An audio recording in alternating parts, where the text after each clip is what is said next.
Charles Drelincourt, La brièveté de la vie, sermon sur le psaume 90, verset 12. Enseigne-nous à tellement compter nos jours que nous en puissions avoir un cœur de sagesse. Mes frères, en tous les écrits des anciens païens, et particulièrement en ceux des philosophes les plus célèbres, il n'y a rien de plus beau ni de plus fleuri que les discours qu'ils font sur la brièveté de la vie et sur la nécessité inévitable de la mort.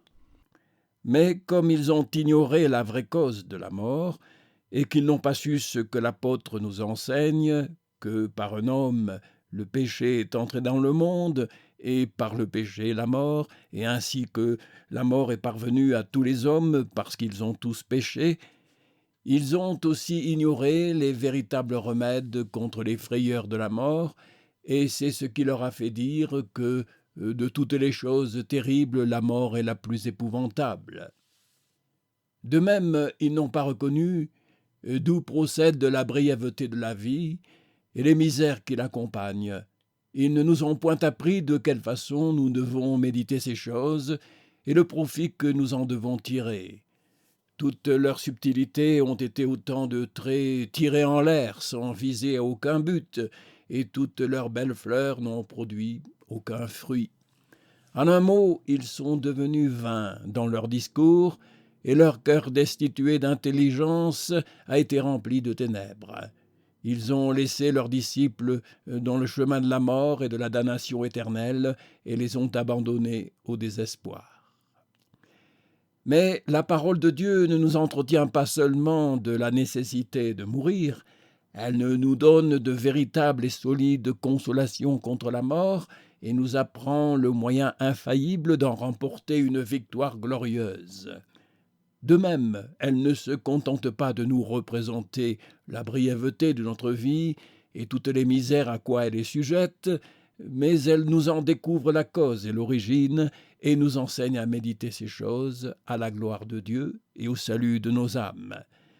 C'est particulièrement ce que vous pouvez remarquer en ce divin cantique que vous chantez aujourd'hui. Cantique qui a été inspiré d'en haut et qui a été mis en lumière pour servir à l'Église de Dieu jusqu'à la fin du monde. Celui que le Saint-Esprit a employé pour faire cet admirable ouvrage, c'est Moïse, ce grand prophète qui, durant les jours de sa chair, a eu l'honneur de parler familièrement avec Dieu comme l'ami avec son ami, et qui, après un entretien de 40 jours et de 40 nuits, eut le visage tout rayonnant de lumière. Sous ombre que dans les 5 livres de Moïse, il n'est point fait mention de ce cantique, saint Augustin a révoqué en doute qu'il fût véritablement de Moïse. Mais je m'étonne qu'un si grand homme ait pu douter d'une vérité si manifeste et qui se défend d'elle-même. Car se peut-il rien désirer de plus affirmatif ni de plus convaincant que le titre de ce cantique qui est conçu en ces mots « Requête de Moïse, homme de Dieu ». C'est ainsi que Moïse est souvent qualifié par excellence l'homme de Dieu et le serviteur fidèle en toute la maison de Dieu. Cet homme de Dieu étant dans le désert au milieu des morts, et voyant tous les jours mourir l'une après l'autre toutes les personnes qu'il avait retirées d'Égypte, il en fut touché au vif, et c'est ce qui l'obligea à méditer sur la brièveté et sur l'inconstance de la vie de l'homme, et à en composer ce cantique. Il nous la représente par les plus belles et les plus riches figures qui se peuvent imaginer sur ce sujet. Et même, il nous met devant les yeux comme un abrégé de tout ce qu'il y a de plus rare dans les écrits des auteurs sacrés et des auteurs profanes. Il en parle comme d'une chose de néant qui est emportée par un torrent d'eau, comme d'une fleur que l'on voit flétrir dès qu'elle est épanouie, et comme d'une herbe qui verdit le matin, que l'on fauche le soir et qui se fane. Il la dépeint comme un songe qui passe et dont les fausses images s'évanouissent. Il dit qu'elle s'envole comme la parole en l'air et qu'elle se consume comme une pensée. Après cela, il n'y a rien à dire. Quelque rapide que soit la parole, il faut quelques moments pour la prononcer et pour la faire résonner dans l'air. mais une pensée naît et expire en un instant. Il ne se contente pas de cela. Il remonte jusqu'à la source et à la véritable cause de la brièveté de notre vie et de toutes les misères qui l'accompagnent. Il nous fait voir que c'est Dieu lui-même qui exécute l'arrêt qu'il a prononcé au paradis terrestre lorsqu'il dit à Adam « Tu es poudre et tu retourneras en poudre », car lorsqu'il dit à Dieu « Tu réduis l'homme mortel jusqu'à être pulvérisé » et dit « Fils des hommes, retournez », c'est comme s'il disait « C'est ta parole, Seigneur, qui a fait l'homme, et c'est ta parole et ton commandement qui le défait. Car il ne peut résister à cette voix. Homme mortel, retournez en la poudre d'où vous avez été tiré et dont votre corps est composé. » Que si vous voulez savoir la cause et le fondement de cet arrêt, et pourquoi Dieu veut que ce vaisseau de terre soit brisé et réduit en une menue poussière, c'est parce qu'il a été souillé par le péché et que nous le souillons tous les jours par la multitude de nos iniquités. Tu as mis devant toi nos iniquités et devant la clarté de ta face nos fautes cachées, de sorte qu'il en est comme de la maison infectée d'une lèpre rongeante qui devait être démolie et la poudre jetée au vent. Enfin, le prophète nous apprend le profit que nous devons tirer de la brièveté de notre vie et de son inconstance. C'est d'avoir recours à Dieu et de lui faire cette admirable prière « Enseigne-nous à tellement compter nos jours que nous en puissions avoir un cœur de sagesse. » En ce premier jour de l'année, nous avons cru ne pouvoir rien choisir de plus convenable pour cet exercice sacré que ces divines paroles, où nous aurons, avec l'assistance du ciel, à considérer ces 2 points, autant que la brièveté du temps et la rigueur de la saison le pourra permettre.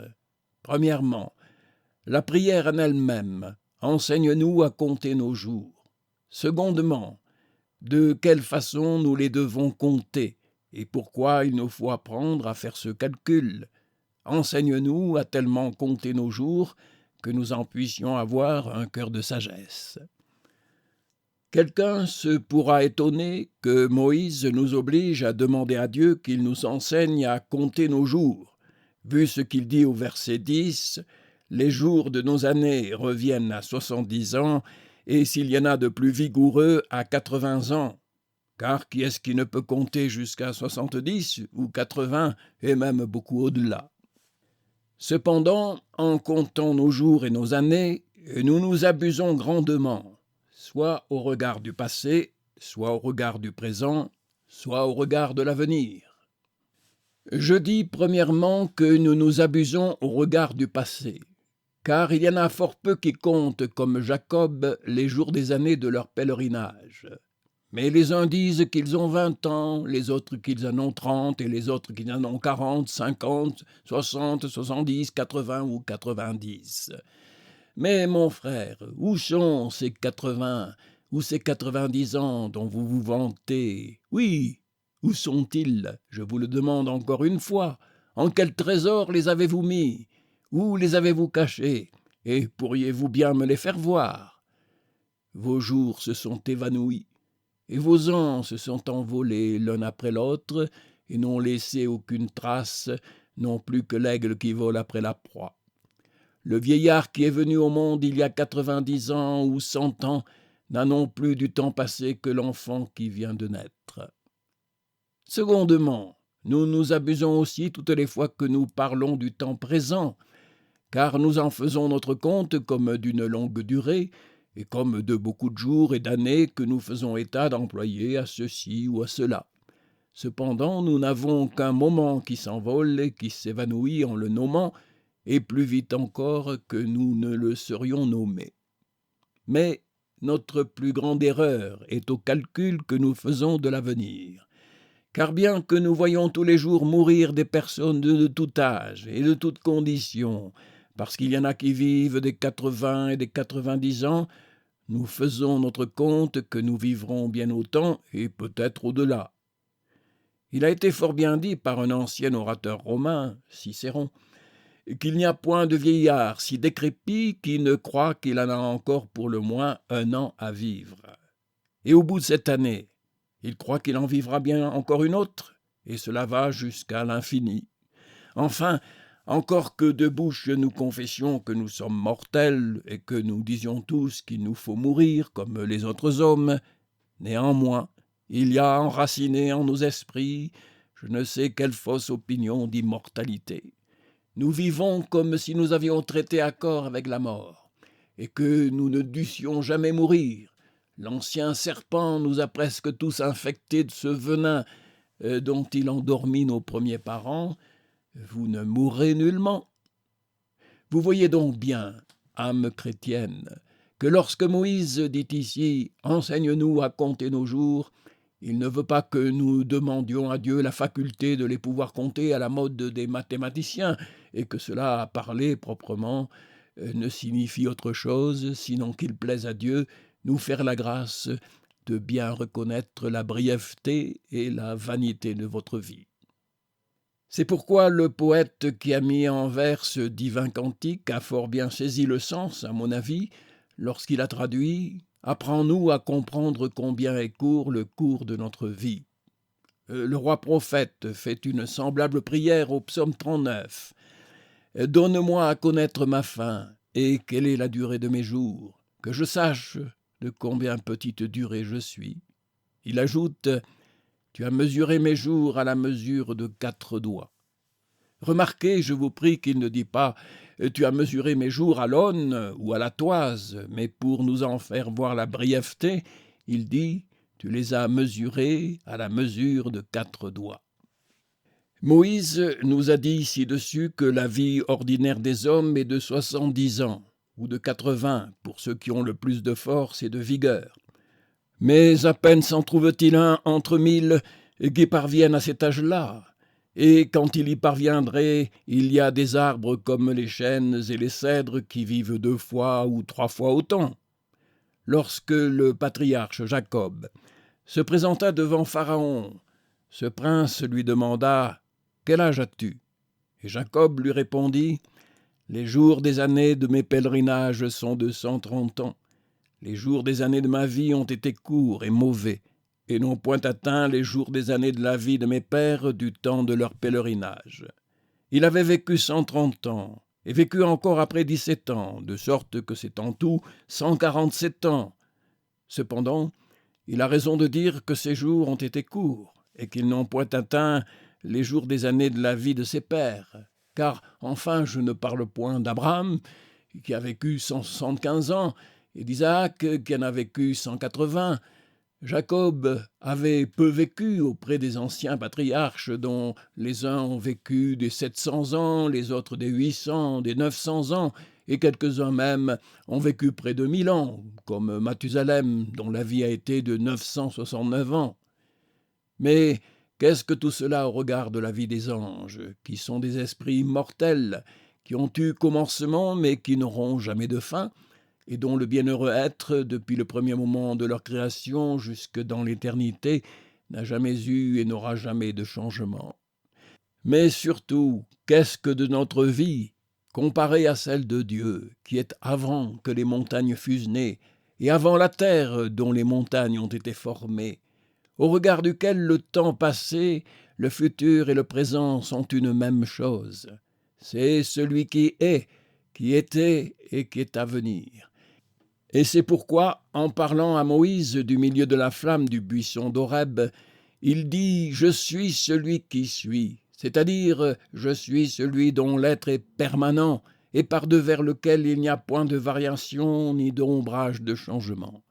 Je suis l'Éternel et je n'ai point changé et ne changerai jamais. » C'est pourquoi l'auteur du psaume 102 lui adresse ces belles paroles « Mon Dieu fort, tes ans durent d'âge en âge. Tu as fondé la terre, et les cieux sont l'ouvrage de tes mains. Ils périront, mais tu seras permanent, et eux tous vieilliront comme un vêtement. Tu les changeras comme un habit, et ils seront changés. Mais toi, tu es toujours le même, et tes ans ne seront jamais achevés. » S'il se rencontrait un homme sur la terre qui eût vécu 31 ans de plus que Mathusalem, c'est-à-dire qui fût parvenu jusqu'à l'âge de 1000 ans accomplis, On regarderait cela comme un prodige et comme une espèce d'éternité. Cependant, Moïse nous enseigne que 1000 ans devant Dieu sont comme un jour et comme une veille de la nuit, c'est-à-dire que c'est comme l'espace de 3 heures, car les orientaux divisaient le jour en 12 heures et la nuit en 4 veilles, dont chaque veille était de 3 heures. Mais lorsque le roi prophète compare sa vie avec celle de Dieu, il ne trouve pas que c'est un jour ni une veille de la nuit, mais il dit que ce n'est rien du tout. Tu as mesuré mes jours à la mesure de 4 doigts, et le temps de ma vie est comme un rien devant toi. Mais quel est le but de cette méditation? Et pourquoi faut-il que nous comptions nos jours avec tant de soin et que nous ayons toujours devant nos yeux la brièveté et les misères de notre vie? Est-ce afin que nous en fassions de beaux discours ou des railleries profanes? Est-ce afin que nous imitions les stoïques et que nous apprenions à regarder d'un œil indifférent tout ce qui arrive au monde de prospérité ou d'adversité, d'être aussi constant dans un brasier ardent que sur un lit de roses, et de mépriser également la vie et la mort? Ou bien est-ce afin qu'avec les impies et les athées nous disions « Mangeons et buvons, car demain nous mourrons ». Dieu nous garde, mes frères, d'avoir des pensées si folles et si infernales. Il faut plutôt que la brièveté de cette vie nous fasse penser à l'éternité et que le temps qui s'écoule insensiblement nous rende plus que vainqueurs de tous les siècles. C'est le but de notre prophète et il s'en explique assez clairement lorsqu'il nous apprend à dire à Dieu « Enseigne-nous à tellement compter nos jours que nous en puissions avoir un cœur de sagesse. » La sagesse dont il parle n'est point la sagesse du monde, ni la prudence des enfants de ce siècle qui s'en va à néant ou qui dégénère en folie, mais c'est la véritable sagesse dont le sage nous parle en plusieurs endroits de ses proverbes, et particulièrement au chapitre 3. La principale chose, c'est la sagesse. Acquiert la sagesse et sur toute acquisition, acquiert la prudence. C'est cette sagesse d'en haut, procédant du Père des Lumières, dont parle saint Jacques lorsqu'il dit « Si quelqu'un d'entre vous a faute de sagesse, qu'il la demande à Dieu, qui la donne à tous bénignement, et ne la reproche point, et elle lui sera donnée. Mais qu'il la demande avec foi, ne doutant nullement. » C'est donc à bon droit que Moïse nous apprend à faire en Dieu cette prière « Enseigne-nous à tellement compter nos jours que nous en puissions avoir un cœur de sagesse. » Il ne faut pas que nous soyons comme les fous qui tirent en l'air sans viser à aucun but, ni comme les bêtes qui ne savent ce qui les fait vivre, ni pourquoi elles vivent. Il est de notre devoir de considérer avec une attention religieuse que Dieu seul est l'auteur de notre vie et que nous ne devons vivre que pour son service et pour sa gloire, car il a tout fait pour soi-même, et comme en parle l'apôtre, de lui et par lui et pour lui sont toutes choses. Vous estimeriez un homme insensé qui irait bâtir des palais superbes sur un grand chemin où il n'aurait qu'à passer. S'il y a en nous une étincelle de prudence et de sagesse, puisque nous n'avons qu'un moment à vivre sur la terre, nous n'y attacherons point notre cœur et n'y enracinerons point nos affections, mais nous posséderons toutes les choses qui y sont, comme ne les possédant point, nous représentant que la figure de ce monde passe, et que tout ce qui est sous le soleil n'est que vanité et rongement d'esprit. Cette vie non seulement est de peu de durée, mais elle est accompagnée de tant de maux que, si nous sommes sages, nous rechercherons de bonne heure une meilleure vie et aspirerons avec une sainte ardeur à une immortalité bienheureuse. Et même, il faut que nous nous employions avec zèle à toutes les choses qui nous peuvent acheminer à cette vie permanente et à cet état de gloire où l'on ne compte plus les jours, les mois, les années, ni les siècles, mais où l'on voit régner une éternité toujours semblable à elle-même, toujours glorieuse et toujours triomphante. Comme nous ne devons point nous arrêter à une vie si fragile et de si peu de durée, aussi ne faut-il pas que nos esprits s'arrêtent à des choses caduques et périssables. Il ne faut pas que nos cœurs s'attachent aux richesses de la terre qui prennent des ailes et s'envolent au ciel comme l'aigle, ni aux honneurs de ce siècle qui s'évanouissent comme une ombre ni aux voluptés de cette malheureuse chair qui passe comme un torrent, ou plutôt qui sont comme les fleuves d'eau douce qui se vont rendre à la mer qui est salée. Cette sagesse que nous demandons à Dieu nous apprend surtout à nous abstenir des vices qui mènent en enfer, c'est-à-dire en la mort seconde et en la damnation éternelle, où est le ver qui ne meurt point et le feu qui ne se peut éteindre, et où, après avoir été tourmenté autant de millions de siècles qu'il y a de gouttes d'eau en la mer et de sable sur le rivage, ce ne sera que le commencement des tourments de la géhenne, où il y a pleurs et grincements de dents. Elle nous apprend aussi à nous adonner à la piété et à nous exercer en bonnes œuvres que Dieu a préparées afin que nous cheminions en elles. Car la sagesse d'en haut non seulement est pure, paisible, modérée et traitable, mais elle est pleine de miséricorde et de bons fruits. Remarquez, fidèles, que le prophète Moïse ne nous apprend pas seulement à prier Dieu qu'il nous donne la sagesse céleste dont nous avons besoin, mais qu'il veut que nous lui demandions un cœur de sagesse, c'est-à-dire un cœur sage et entendu, et une sagesse qui possède notre âme. C'est de cette sagesse dont parle David au psaume 51.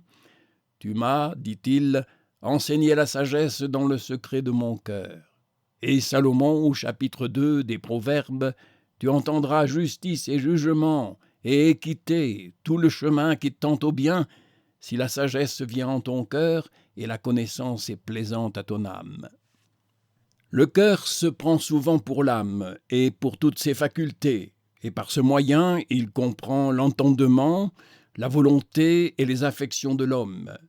Mais il me semble qu'il ne se doit prendre en cet endroit que pour l'entendement, et que par là Moïse nous a voulu apprendre que non seulement notre volonté doit être sanctifiée et nos affections purifiées, mais que notre entendement doit être éclairé des lumières du ciel, et même, il se peut dire que Dieu se sert de cette divine lumière qui rayonne et resplendit en nos entendements pour sanctifier nos volontés et pour purifier nos affections. Ce cœur de sagesse ne saurait être trop pesé à la balance du sanctuaire. Cela nous apprend que ce n'est pas assez d'avoir de beaux discours en nos bouches et sur le bord de nos lèvres, mais qu'il faut que notre cœur soit sage et que les lumières du ciel resplendissent au-dedans de nos âmes. Car, tel a une langue disserte et parle éloquemment de la sagesse dont le cœur est tout rempli de folie et d'extravagance. Tel discours admirablement de la brièveté de la vie qui croit avoir encore un siècle à vivre. Tel se rit des vanités de la terre qui vole après et qui les embrasse de ses affections les plus ardentes.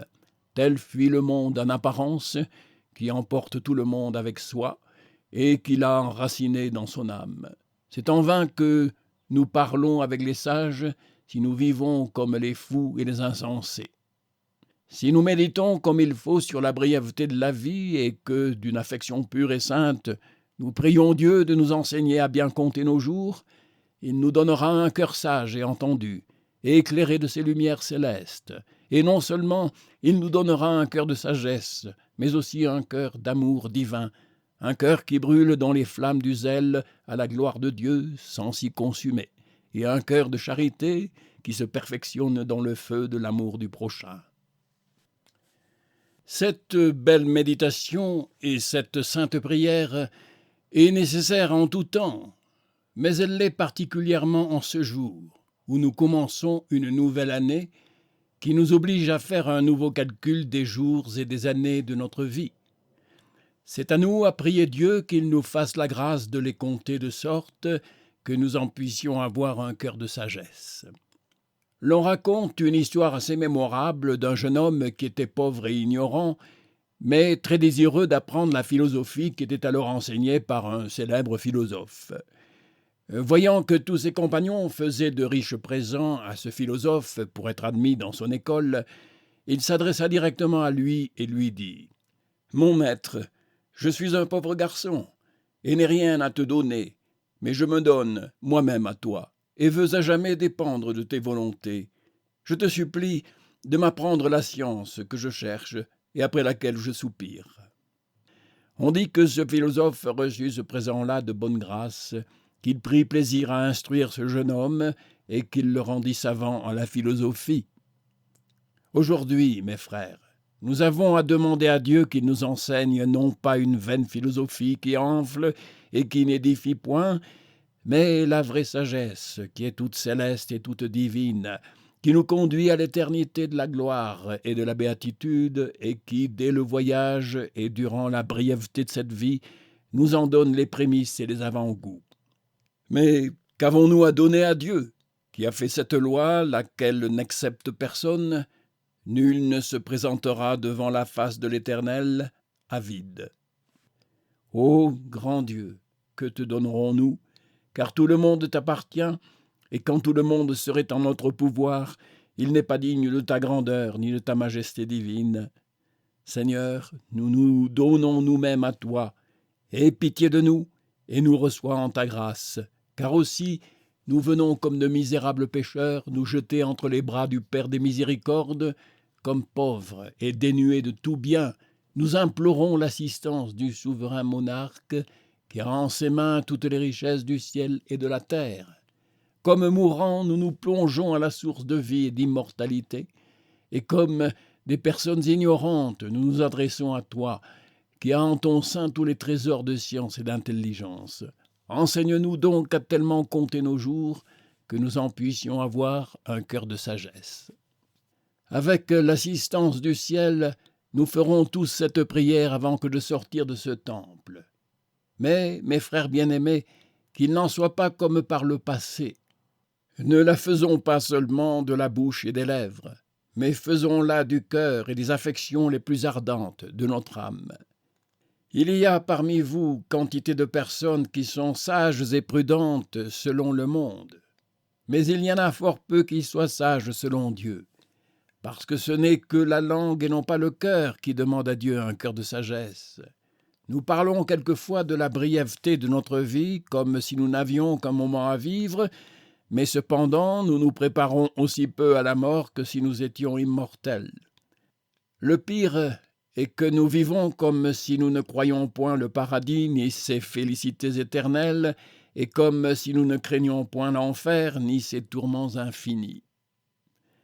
Pour nous rappeler la fragilité de notre vie, et pour nous bien disposer à la mort, nous n'avons pas besoin que nous ayons devant nos yeux un cercueil ou quelque tête de mort, ou que l'on nous vienne dire à toutes les heures du jour « Souviens-toi que tu es mortel », car les infirmités, les douleurs et les maladies auxquelles nous sommes sujets et qui nous attaquent tous les jours nous avertissent assez qu'il nous faut mourir et que peut-être nous avons la mort dans le sein et un pied dans le tombeau.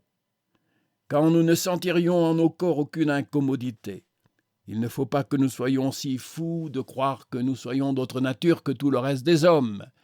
Or, nous voyons mourir tous les jours des personnes de tout âge et de toute condition, et nous pouvons dire avec le roi prophète « La mortalité chemine en ténèbres et la destruction dévaste en plein midi » Psaume 91. Quand de toutes parts je jette les yeux sur cette assemblée, à peine puis-je reconnaître 5 ou 6 personnes de ceux qui étaient à l'âge d'homme mûr lorsque j'ai eu l'honneur d'être appelé au service de cette Église. Et quand nous ne parlerions que de ceux qui l'année dernière ont été enlevés de la terre des vivants, le nombre en est si grand qu'il y a peu de familles qui ne pleurent son mort. Et qui est donc l'homme vivant qui puisse dire « Je vivrai et je ne verrai point la mort » car il est ordonné à tous les hommes de mourir une fois. Les rois et les monarques n'en sont pas plus exempts que leurs sujets et leurs esclaves. Et c'est ce que Dieu voulut apprendre à Nebuchadnezzar lorsqu'il mit devant ses yeux une grande statue dont la tête d'or aussi bien que les pieds de terre furent réduits en poudre et emportés par le vent. Mais sans avoir recours aux songes et aux visions, Dieu dit en propres termes aux princes et aux grands de la terre « J'ai dit, vous êtes des dieux, vous êtes tous enfants du souverain. Toutefois, vous mourrez comme des hommes, et vous, les principaux, tomberez comme un autre. » Pour bien graver cette leçon en leur cœur, et pour leur apprendre à méditer sérieusement sur leur mortalité, Dieu permet quelquefois à la mort d'enlever leurs enfants dès leur naissance. Témoin soit le fils du roi David, qui mourut le 7e jour de sa vie. Et témoin soit encore cette belle et précieuse fleur de lys, qui n'a pas sitôt paru sur la terre, qui lui est arrivée comme à l'arbrisseau de Jonas, qui n'eut pas sitôt réjoui le prophète par son beau feuillage, qu'il fut frappé d'un ver et se sécha. Je m'assure que vous entendez bien que je parle de la fille de notre grand monarque. Car il a plu à Dieu d'éteindre cette lumière naissante, et il a permis que cette riche fleur ait été presque aussitôt flétrie qu'épanouie, afin d'apprendre aux rois et à tous leurs sujets la vérité de cet oracle divin. Toute chair est comme l'herbe, et toute la gloire de l'homme comme la fleur des champs. Chrétiens, ouvrez vos yeux et regardez les horribles ravages que fait la mort par toute la terre habitable. Voyez combien elle fauche de têtes couronnées et de nations entières, et que cela vous oblige à lever les yeux au ciel et à dire avec notre prophète « Seigneur, enseigne-nous à tellement compter nos jours que nous en puissions avoir un cœur de sagesse. » Lorsque nous arrêtons notre vue sur la terre, nous y remarquons de grandes inégalités, car il y a des campagnes fort vastes, des vallées fort profondes et des montagnes fort superbes qui vont au-dessus des nues. Et lorsque cette terre, avec toutes ses campagnes, ses vallées et ses montagnes, est comparée avec le ciel, elle ne paraît que comme un point. Il en est de même de la vie des hommes, car en vous comparant les uns aux autres, il se trouve une grande différence d'âge. Les uns ne font que de naître, les autres ont longtemps vécu, il y en a qui comptent jusqu'à 70 et 80 ans, et quelques-uns même vont au-delà. Mais en approchant de Dieu, toute cette différence-là s'évanouit, car la plus longue vie n'est qu'un moment au regard de l'éternité. De sorte que nous sommes tous également obligés de dire à Dieu « Enseigne-nous à tellement compter nos jours que nous en puissions avoir un cœur de sagesse. » Enfants, qui avez le bonheur d'être nés de père et de mère fidèles, et qui êtes du nombre de ceux par la bouche desquels Dieu accomplit sa louange, dès que vous pourrez ouvrir vos lèvres, dites à votre Père céleste ce que notre Seigneur lui dit en entrant dans le monde. « Me voici, je viens pour faire, ô Dieu, ta volonté. » Et faites-lui la prière de Moïse. « Enseigne-nous à tellement compter nos jours que nous en puissions avoir un cœur de sagesse. » Jeunes gens, qui êtes en la fleur de votre âge, et qui passez vos plus beaux jours, songez à ce que dit le sage, l'Ecclésiaste, que le jeune âge et l'adolescence ne sont que vanité. Jetez les yeux sur les plus beaux arbres, et vous verrez qu'il en tombe plus de fleurs et de fruits verts que l'on en cueille de fruits mûrs. Et si vous regardez les cimetières, vous trouverez que l'on y enterre plus de jeunes gens que de vieillards. Souvenez-vous de votre Créateur au jour de votre jeunesse, avant que les jours mauvais viennent et que les ans arrivent desquels vous disiez « Je n'y prends plus de plaisir ». Gravez en vos cœurs cet enseignement divin. En quoi est-ce que le jeune homme adressera sa voix? En se conduisant selon ta parole, Seigneur. Ne vous lassez point de faire la prière de David.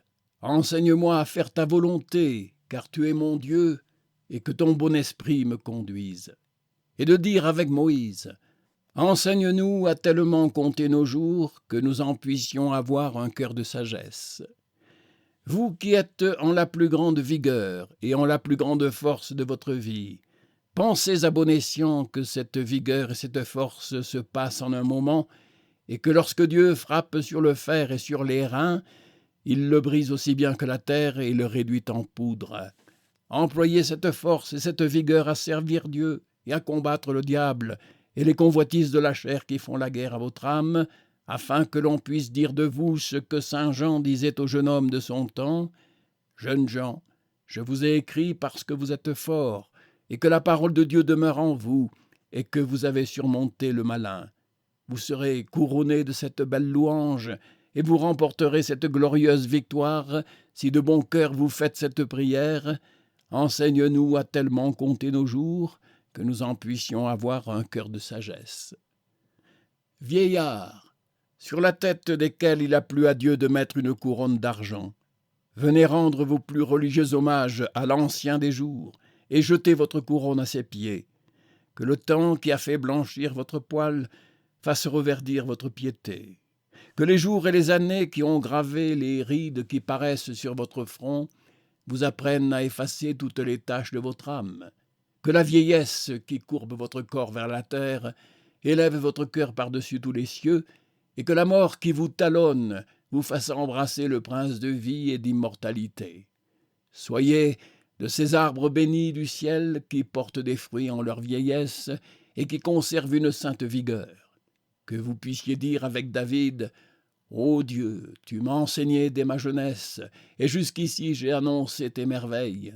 Et encore jusqu'à la vieillesse, et même jusqu'à la vieillesse toute blanche, ô Dieu, ne m'abandonne point. » Que si par le passé vous avez négligé votre devoir, au moins apprenez aujourd'hui à redire avec Moïse « Enseigne-nous à tellement compter nos jours que nous en puissions avoir un cœur de sagesse. » Enfin, de quelque âge, de quelque sexe et de quelque condition que vous puissiez être, ayez toujours devant vos yeux la brièveté de votre vie et possédez-la comme ne la possédant point.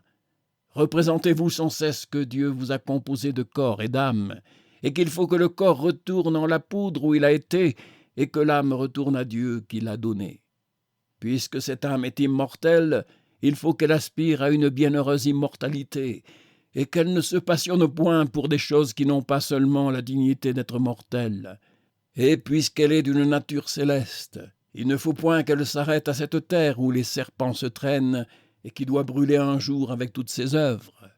Dieu ne nous a point donné un corps comme celui des bêtes, qui ont un nez penchant vers la terre.